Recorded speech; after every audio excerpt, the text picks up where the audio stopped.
Hello entrepreneur, voilà, la journée va bientôt se terminer et c'est 48 heures totalement passionnant, totalement dingue, bien sûr. Quel palmarès, quelle avalanche de stars. Tiens, justement, on va retrouver depuis Annecy, il nous attend un champion olympique, Monsieur Edgar Gros-Piron. Bonsoir Edgar. Bonsoir Fabrice. Bonsoir à toutes et à tous. Edgar Gros-Piron, conférencier, sportif, voilà, inspirant toujours, évidemment. Écoutez-le avec beaucoup d'attention.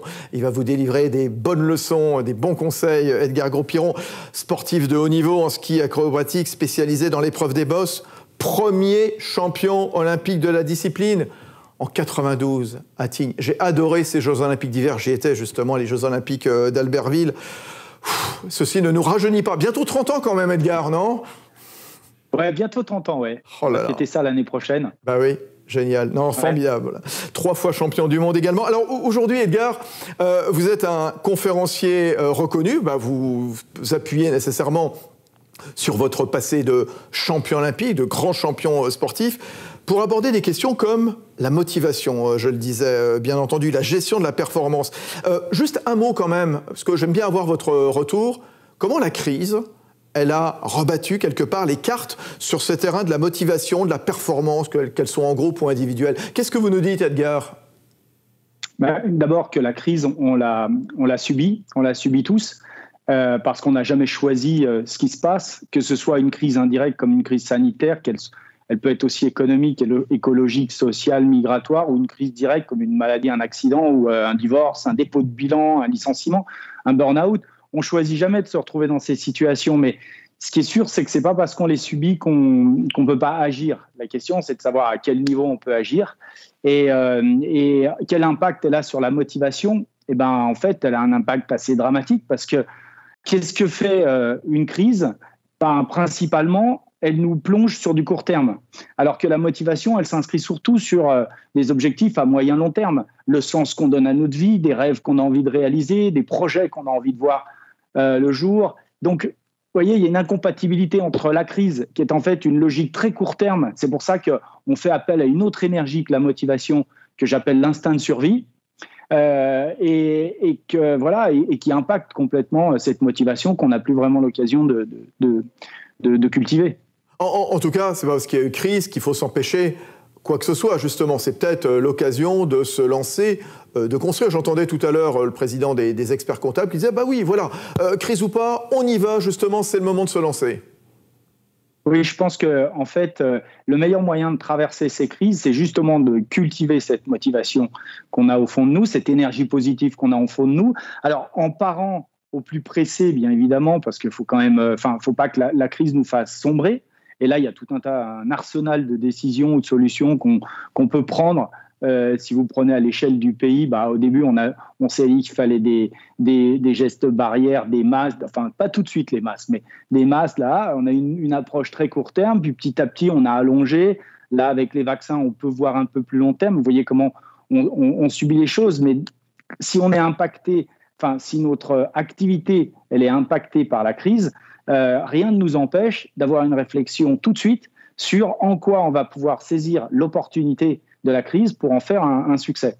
Et donc, pour avoir une vision long terme, se réinventer et accélérer les choses. Et beaucoup d'entreprises ont accéléré leur migration, leur transition digitale grâce à la crise.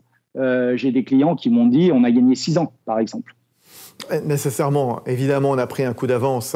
Évidemment, on ne va pas se féliciter de la crise qui a provoqué d'énormes drames humains, mais c'est vrai que sur le fonctionnement des entreprises, le fonctionnement de l'économie, vous avez raison, on a pris un coup d'avance. Vous, par exemple, vous êtes chef d'entreprise, vous êtes conférencier, vous venez de distiller vos conseils à des chefs d'entreprise. Qu'est-ce que ça a changé, cette crise, justement, dans votre activité ? Edgar Gros-Piron. Moi, déjà, mon activité de conférencier, donc c'était une présence physique qui se faisait à l'occasion de séminaires d'entreprise. Elle a été terrassée par la crise, c'est-à-dire anéantie. C'est-à-dire que du jour au lendemain, j'ai 80% de mon carnet de commandes qui s'est annulé et 20% qui s'est reporté de 6 mois. Donc, je savais que pendant 6 mois, déjà, j'allais avoir aucun revenu. Du coup, je me suis diversifié. J'ai décidé de me diversifier, c'est-à-dire de profiter de cette situation pour mettre en place des choses que j'avais un peu en tête, dans le placard, on va dire, mais que j'avais jamais vraiment le temps de faire. Et j'ai donc décidé de me diversifier en digitalisant ma pratique, mes connaissances, et en les mettant non pas à disposition des entreprises, mais du grand public. Et c'est comme ça que j'ai commencé à sortir des masterclass et des webinaires. Ouais, évidemment, il y a eu une reconversion, l'idée de garder le cap, justement. Certains métiers se sont totalement réinventés, et vous êtes un exemple vivant, Edgar. J'ai été contraint quelque part par la crise, mais aussi, je vais vous dire, c'est peut-être pas bien de le dire, mais le fait de m'être diversifié, le fait de m'être réinventé, en fait, le fait d'avoir totalement basculé mon activité du B2B vers le B2C, m'a fait passer cette crise avec des projets monstrueux, une envie chaque jour de me lever, de faire des choses et une motivation assez incroyable. Disons que je n'ai pas vu passer le temps. Je me suis éclaté et je continue de m'éclater et l'aventure est fantastique. Vous voyez, dans 2 heures, je fais un webinaire pour un webinaire. J'ai 1000 personnes qui se sont inscrites. Et donc, un webinaire sur comment sortir de la crise 2 fois plus fort, 2 fois plus vite.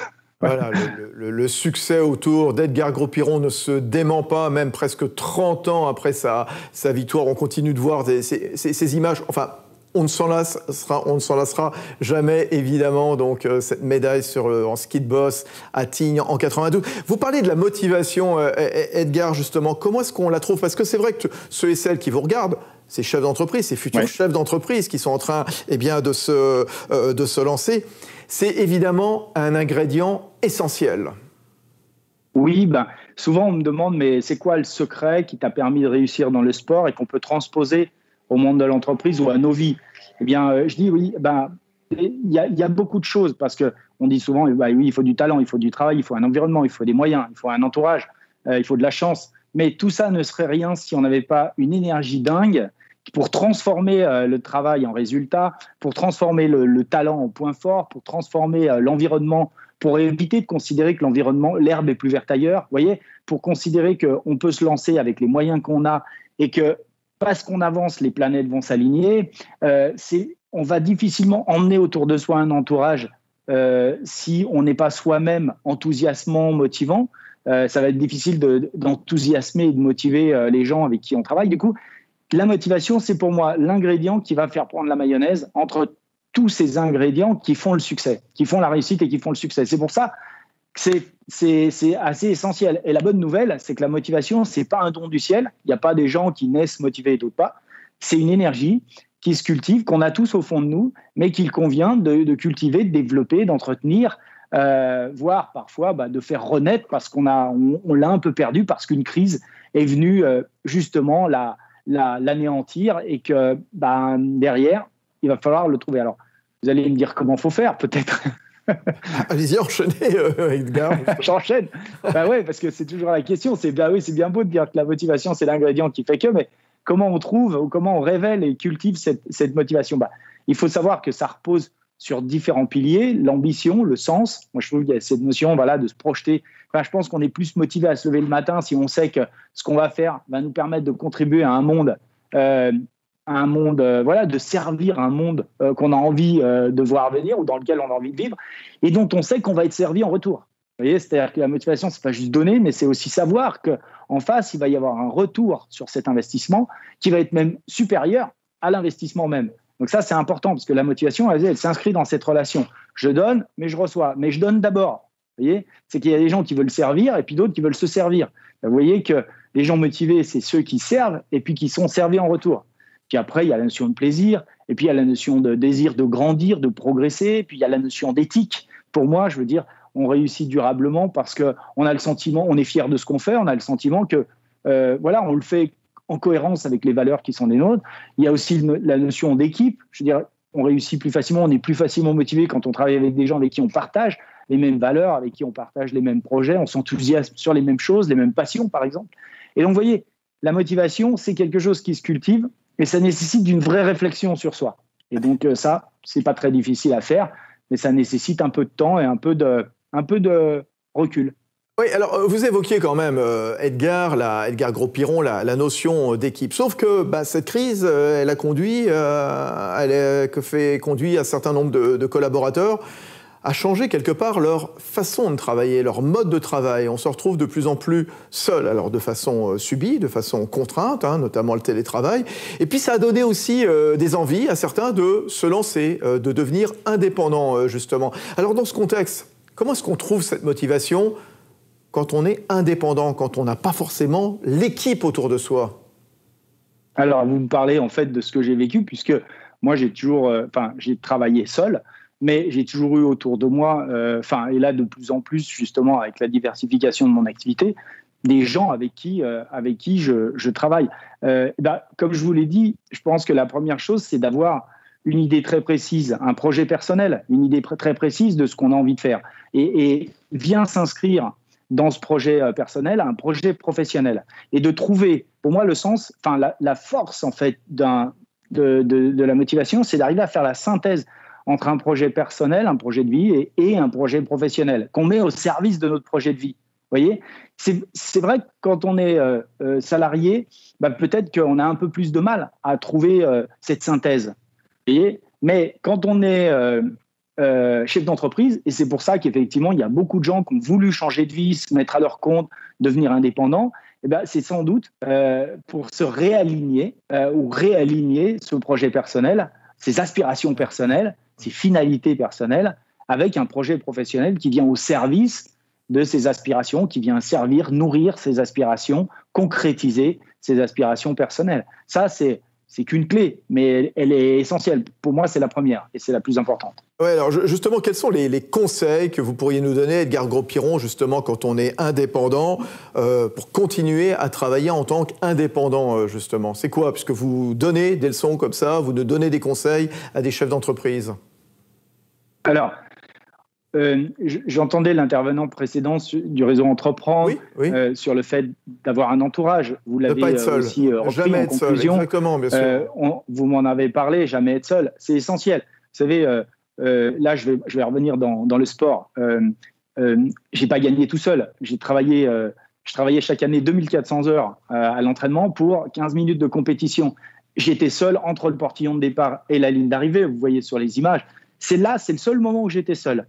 Et quelque part, c'est là que j'étais évalué, c'est là que je devais rendre des comptes. Mais pour arriver avec ces qualités physiques, techniques et mentales dans le portillon de départ, il y avait un travail d'équipe. Des nanopourtiers, mon entraîneur, mon capitaine d'équipe, entraîneur Philippe Bron, préparateur physique, l'aspect, il y avait la mentale, les partenaires sur les skis. Bref, il y avait un entourage. Et puis là, vous voyez à côté d'Olivier Alamand qui a terminé deuxième. Il y avait une équipe, on était adversaires sur le terrain, mais les 2400 heures d'entraînement, on les faisait ensemble. Donc, ces gens que l'on retrouve quand on franchit la ligne d'arrivée, avec un résultat qui a été là, au rendez-vous ou pas d'ailleurs, il s'agit de cultiver et d'entretenir avec eux le lien et quelque chose de positif, de constructif. Donc, en fait, on s'inscrit toujours dans des logiques de rites, de rituels. Et ce que j'ai trouvé difficile avec la crise, et je pense que ça a été une vraie difficulté pour les managers,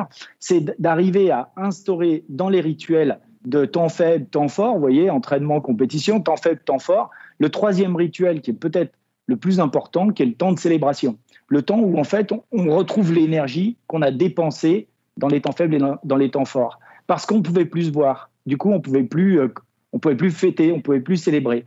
Et on ne pouvait plus le faire de manière physique. Mais il y avait d'autres moyens de le faire et je pense que les entreprises ont réussi à le faire. C'est la même chose à titre individuel. Oui, mais ceux qui veulent devenir indépendants, on devient quelque part son propre manager, quelque part. Certains pourraient se dire « Ah non, moi je ne sais pas faire le management, etc. » Qu'est-ce que vous leur répondez? C'est un obstacle vraiment? Alors, le management, ça s'apprend. C'est assez délicat parce qu'il n'y a pas de livre ou de théorie toute faite sur le management, mais c'est clair que c'est quelque chose qui s'apprend, qui s'acquiert. Il suffit pas de reproduire ce qu'on a fait avec nous. Il y a des fondamentaux au management. Donc si je peux rassurer les gens qui se disent je sais pas, je suis pas un bon manager, c'est non, il y a des fondamentaux au management. Il y a des fondamentaux de pilotage.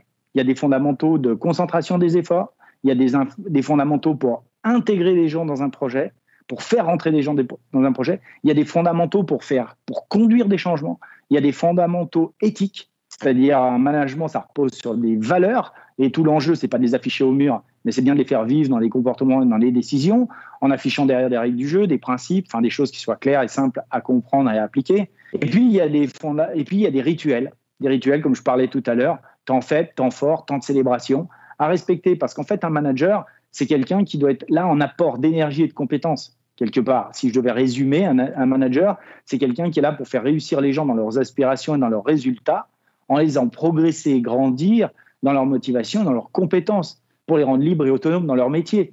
C'est peut-être une définition longue du métier de manager, mais quelque part, un manager, il est là pour rendre autonomes les gens, libres et autonomes, j'aime bien ça, les gens libres et autonomes dans leur métier et puis dans leur vie, quoi. Et ça, c'est du management réussi. Donc, à partir de là, eh bien, effectivement, il y a des outils. On peut se former. On peut se former aujourd'hui. Il y a énormément de formations. Il y a des réseaux.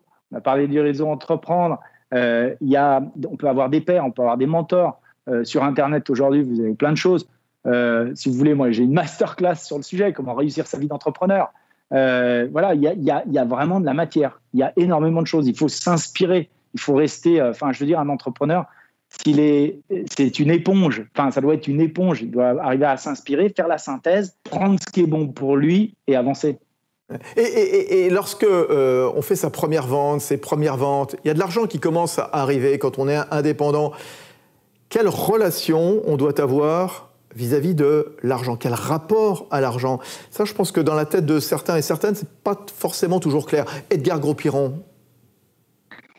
Oui, là, c'est un vrai sujet, la relation à l'argent, parce qu'en fait, ça peut tourner la tête, comme vous l'avez dit, mais ça peut aussi mettre une pression très forte. Et donc, c'est important de décoder cette relation qu'on peut avoir chacun à l'argent. Est-ce que l'argent est pour vous synonyme de liberté, synonyme d'aventure, synonyme d'autonomie, ou est-ce que c'est synonyme de conflit? Vous voyez? Puis il y a l'argent, puis il y a la gestion de l'argent. Et donc, en fait, ça, c'est des choses qui se clarifient. Alors, c'est assez compliqué, je ne vais pas rentrer trop loin, mais là aussi, vous avez des formations qui sont hyper intéressantes. Et je vous conseille d'aller faire ça parce qu'en fait, on n'a pas hérité, mais on a une relation à l'argent qui est souvent héritée de l'éducation qu'on a reçue. Et on peut avoir, voilà, comme je disais, une relation plutôt positive, donc liberté, autonomie, ou négative, conflit, autorité, voilà. Et donc, si on est au clair avec ça, c'est plus facile. Je veux dire, on va avoir une relation plus apaisée et donc être moins stressé par rapport à l'argent qui rentre ou à l'argent qu'il faut gérer, être moins stressé par l'argent qui manque, vous voyez, par le manque, parce que ça révèle, en fait, notre relation à l'argent révèle aussi des peurs ou font émerger des peurs. Et donc, les peurs ajoutent de la pression. Et donc, la pression vient peut-être falsifier ou d'une certaine manière handicapé, voilà, capacité à réfléchir. Voilà. Bien sûr, bien sûr. Un dernier mot, puisque on a l'honneur de vous avoir, et puis quelque part, on va terminer avec vous ces 48 heures de Go Entrepreneur. C'était juste magnifique, hein, tout ce qui a été fait avec toutes les équipes des Échos et du Parisien. Allez, le conseil à donner à tous ceux et celles qui veulent se lancer dans cette période, de reprise quelque part. Et on espère que la reprise va se poursuivre, bien entendu, qu'il ne va pas y avoir d'accident, quel qu'il soit, politique ou sanitaire. Alors, moi je dirais, d'abord, entourez-vous. Hein, parce que, en fait, on est pétris de doutes. Et on ne trouve pas toutes les réponses tout seul. Et donc, l'entourage permet de trouver des réponses, bien souvent. Mais ne vous entourez pas de gens qui vont vous dire, ce qui fait peur, ce qui ne va pas, ce qui n'est pas possible. Entourez-vous de gens qui vont vous faire réfléchir, au contraire, qui vont faire réfléchir à ce qui est possible, qui vont vous amener à avoir une analyse fine des choses, à rester rationnel face à l'irrationnel, parce que c'est irrationnel, on pourrait se dire c'est rationnel d'entreprendre en temps de crise. Eh bien, moi, je vais vous donner peut-être je vais vous partager une histoire personnelle. si je me suis, quand il y a 1 an, j'ai décidé de lancer mes masterclass, ça a été des investissements et tout. En fait, ce qui est assez étonnant, c'est que l'idée de la masterclass que j'ai pris il y a 1 an est devenue obsolète au jour où j'ai sorti ma première masterclass. Dans ma tête, elle est devenue obsolète. Je me suis dit, OK, c'est bien, mais maintenant, il faut autre chose. Et je me suis dit, mais si je n'avais pas pris cette idée, je serais encore en train de me dire, il faut que je sorte une masterclass. Mais en fait, là, j'avais une masterclass. Et du coup, j'ai lancé les webinaires. Et aujourd'hui, ouais, l'idée des webinaires, elle est presque obsolète parce que je suis déjà sur le coup d'après. En fait, quand vous entreprenez, vous avancez, les idées que vous avez deviennent vite obsolètes, mais au moins, vous avez cranté. Et vous crantez. C'est-à-dire que vous n'êtes pas sur le quai de la gare à regarder les trains qui passent. Vous êtes dans un train et vous avancez. Et vous prenez le wagon d'après et le train d'après, et ainsi progressivement. Et j'ai des amis qui sont aussi des concurrents conférenciers qui hésitent encore aujourd'hui à lancer leur masterclass alors qu'elles sont prêtes. Mais ce qu'ils ne se rendent pas compte, c'est que moi, j'ai 1 an d'expérience sur le sujet, avec de la data, avec des communautés, avec des résultats. Et ça, je ne l'aurais pas eu si j'étais resté comme eux sur le quai à regarder les trains qui passent. Donc, allez-y. Allez-y, soyez dans le mouvement. Voilà, on va terminer avec ces conseils judicieux de Edgar Gros-Piron, champion du monde, champion olympique. Merci d'être venu achever, clôturer donc ces 48 heures de Go Entrepreneur. On était très heureux de vous avoir donc en ligne depuis Annecy. Merci beaucoup Edgar Gros-Piron. À très bientôt. Merci Fabrice et merci à toutes et à tous. Et entreprenez, c'est le plus beau métier du monde. Vous êtes super, merci, il a le sourire, il est génial, Edgar Gros-Piron, on l'adore, évidemment, on fêtera l'an prochain les 30 ans de sa médaille d'or à Tignes, au JO d'Albertville, bien entendu, les JO d'hiver, c'était bien cette époque, bien entendu. Allez, dans un instant, on va se dire au revoir. Totalement, on va retrouver Florence Bourdieu-Ardouin en charge de cet événement, directrice générale adjointe du pôle Event des Échos le Parisien, et qui vous donnera un petit peu le programme à suivre justement après les vacances. Il va y avoir beaucoup de choses. Restez avec nous, on vous explique tout.